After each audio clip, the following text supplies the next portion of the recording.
The Thing in the Moonlight, H.P. Lovecraft.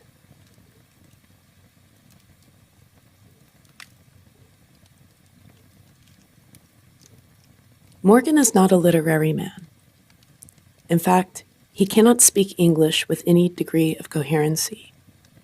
That is what makes me wonder about the words he wrote, though others have laughed.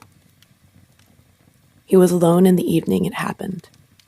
Suddenly, an unconquerable urge to write came over him, and taking pen in hand, he wrote the following.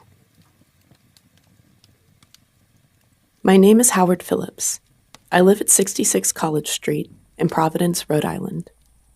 On November 24th, 1927, for I know not even what the year may be now, I fell asleep and dreamed, since when I have been unable to awaken. My dream began in a dank, reed-choked marsh that lay under a gray autumn sky, with a rugged cliff of lichen-crusted stone rising to the north. Impelled by some obscure quest, I ascended a rift or cleft in this beetling precipice, noting as I did so the black mouths of many fearsome burrows extending from both walls into the depths of the stony plateau.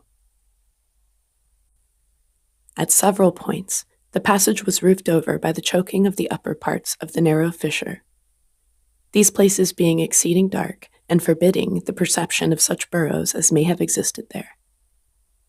In one such dark space, I felt conscious of a singular accession of fright, as if some subtle and bodiless emanation from the abyss were engulfing my spirit, but the blackness was too great for me to perceive the source of my alarm. At length, I emerged upon a tableland of moss-grown rock and scanty soil lit by a faint moonlight, which had replaced the expiring orb of day.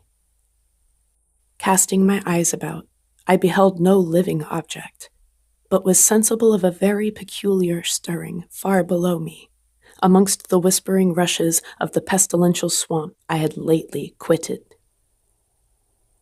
After walking for some distance, I encountered the rusty tracks of a street railway, and the worm-eaten poles, which still held the limp and sagging trolley wire.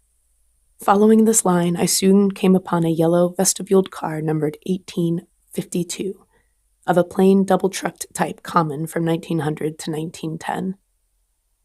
It was untenanted, but evidently ready to start, the trolley being on the wire and the air brake now and then throbbing beneath the floor. I boarded it and looked vainly about for the light switch, noting as I did so the absence of the controller handle, which thus implied the brief absence of the motorman. Then I sat down in one of the cross seats of the vehicle. Presently, I heard a swishing in the sparse grass toward the left, and saw the dark forms of two men looming up in the moonlight. They had the regulation caps of a railway company, and I could not doubt but that they were conductor and motorman. Then, one of them sniffed with singular sharpness and raised his face to howl to the moon. The other dropped on all fours to run toward the car. I leapt up at once and raced madly out of that car and across endless leagues of plateau till exhaustion forced me to stop. Doing this not because the conductor had dropped on all fours, but because the face of the motorman was a mere white cone, tapering to one blood-red tentacle. I was aware that I only dreamed, but the very awareness was not pleasant. Since that fearful night I have prayed only for awakening. It has not come. Instead, I have found myself an inhabitant of this terrible dream world.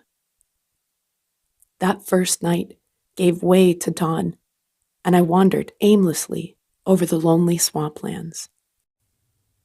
When night came, I still wandered, hoping for awakening, but suddenly I parted the weeds and saw before me the ancient railway car, and to one side, a cone-faced thing lifted its head, and in the streaming moonlight howled strangely. It has been the same each day. Night takes me always to that place of horror, I have tried not moving with the coming of nightfall, but I must walk in my slumber, for always I awaken with the thing of dread howling before me in the pale moonlight, and I turn and flee madly.